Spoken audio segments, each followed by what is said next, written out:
Hello, welcome to PlayStation Access. My name is Nathan and I'm here with Dave. Hello. Dave, FIFA 18. Yes. The Journey. Yes. It's back, right? Hunter Returns. That's what this video is all about, Dave. Here's what I'm about to lay on you. 5 things that you need to know about it. Yeah, I need to know everything about it because I don't know anything about it so far. So we're going to bang through. It's going to be quite quick because currently it's quite tightly under wraps. Although by the time you guys hear this, there might have been a bit more at the EA presentation from EA Play, which is going around the same time as E3. And just to say that all the footage that you're going to see in this video is from the journey from FIFA 17 because they haven't released anything substantial about the follow-up yet. But a few points, Dave. Yeah. So this is a follow-up to the story-based mode, which was introduced into FIFA 17 last year, featuring Alex Hunter.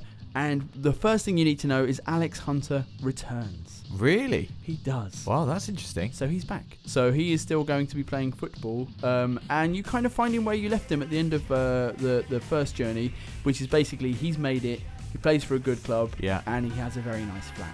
Okay, that sounds good. And that is where the story continues. So then point number 2, where we rejoin him, is his agent's giving him a phone call. He's very excited.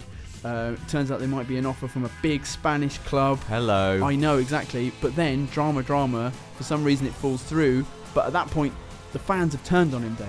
Why? And now he's in trouble because, you know, like much in the same way that Spurs fans kind of turned on Kyle Walker at the end of last season when his head was turned by Manchester City. Right. Because he's like, well, if you don't want to play for our club. People get wind of you possibly going elsewhere and they're like, oh, what's this? Yeah, exactly. You loved the club. So the bit of the Journey 2 which I have played was coming on as a sub and just getting booed. Like, oh man, horrendously booed. Wow. And it was set, they had it, we were playing for Chelsea because the event was actually being held at Stamford Bridge. So all the Chelsea fans just absolutely murdering me. That's amazing. And then there's, you know, you can make a few kind of little choices about how you react to that and whether you try and do well and stuff. But it all ends up basically falling through. Hunter is not wanted at his new club. The offer disappears and he has to rebuild his footballing career. Ooh, that sounds good. I like that it's, well, I guess in a way it makes sense that it's a reset because that's what RPGs always do. Well, I'm glad that it's not just, now you're a new guy and he wants to be a footballer. You know, it's like that. No, that's not going to work. There are more footballers. Yeah, exactly. This is smart. I think this sounds good. Okay, so stuff that people were calling for last year. So this is point number 3. There is an element of customization this year. Okay. And they were saying, you know, there was a lot of, when it was first announced, people, maybe because of career modes and the way that how customizable they've been in the past, or be a pro mode. Lots of people wanted to be themselves in the journey. Right. And they were saying, but the problem was because we wanted to build a whole story around you, there would be points where it was obviously, you know, it's not your voice. And, but not just that. Matt Pryor was saying, who's the director this year of FIFA, that's not your you know, your granddad or your mom. Yeah, exactly. That would be even weirder. So they did want to give people the opportunity to, you know, customize it and make it feel more like their version of Hunter. Yeah. So this year, I think that they've gone deep on kind of haircuts. Okay. From kind of, you know, there was like, you can, like his name on the side of his like head shaved into his hair. There's like Paul Pogba-esque kind of bleached styles. You can go full on or you can go fairly tame.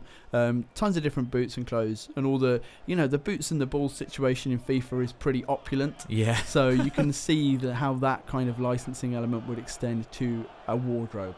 A footballer's wardrobe. So, yeah, it makes a lot of sense. Yeah, you're going to be able to wear shiny new customizable shoes. Number 4, Dave, you're going to get to see a lot more of the world this time. Not just more clothes.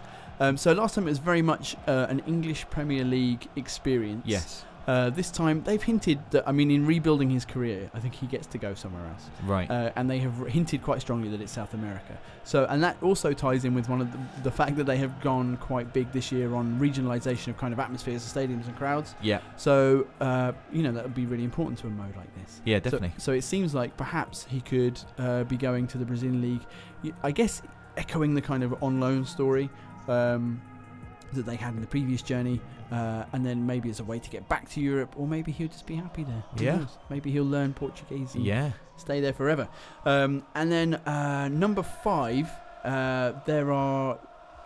they've basically tried to double down on the RPG element, and what that means is that there are more objectives during games. It's kind of, you know, more variety of things that you need to do, clearer kind of signposting of what you need to do, but more importantly, I think there was a huge feedback saying give us decisions that actually mean something. So there are now, I think there is branching storyline elements. So there's going to be certain places where, because you could be fiery or cool before, you know what I mean, and that would, you know, change which cutscenes you got, but now there are actual kind of pathways that you can take or not take depending on how you are deciding to play the game. Oh, that's cool. I must admit, the objectives that you mentioned, that was the stuff that I all really enjoyed from the journey last year. Like, that's what, for me, you know, not just go and score some goals or whatever, or be the best, but just like give me some specific things to do. That just really works for me as a player. I really like that kind of stuff. So who knows what that means, but it sounds cool. I'm up for it. I am also up for it. And actually, I'm going to drop in a 6 and a 7 day. Oh my god! Additional, because I've just taken a look at my notes and realised I hadn't written them down. Wow. A bigger cast this time, because again, player feedback was we really liked it when Marco Royce spoke to us. Oh yeah, I bet you did. Yeah, okay, sure. So yeah, so this year, obviously Ronaldo's a cover star. They went to do some filming with Ronaldo, so I think that again they hinted strongly that he's going to be appearing.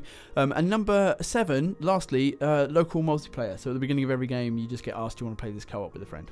Oh, cool. Which is great, yeah. So it means that, because I think FIFA's one of them unusually sociable games. You know, have a friend around, have a few games, and then if you want to dip into the journey, now possible with a pal. That's cool, because FIFA is brilliant, especially because you can get something done in, you know, 10 minutes. You got 10 minutes. Your mate's there, let's play something, and now that can be the journey. And also, if you know, I struggle sometimes with it's effectively an extension of the BA Pro mode. You know, playing just as Hunter within those games can be quite hard to set yourself up if you want to reach some of the more, you know, the higher echelon of kind of, you know, banging 3 goals. It's like, who's going to set me up? Well, now maybe Dave. My friend. Exactly. Yeah. Not me. I'm rubbish. Right, so that was 5 and then actually 7 things that you need to know about the Journey 2, which is returning. Alex Hunter's coming back in FIFA 18. We've got other videos on FIFA 18 on the channel, and indeed loads more coming up from E3. So do stay tuned. Let us know in the comments what you think. Give this video a like, and we will see you soon.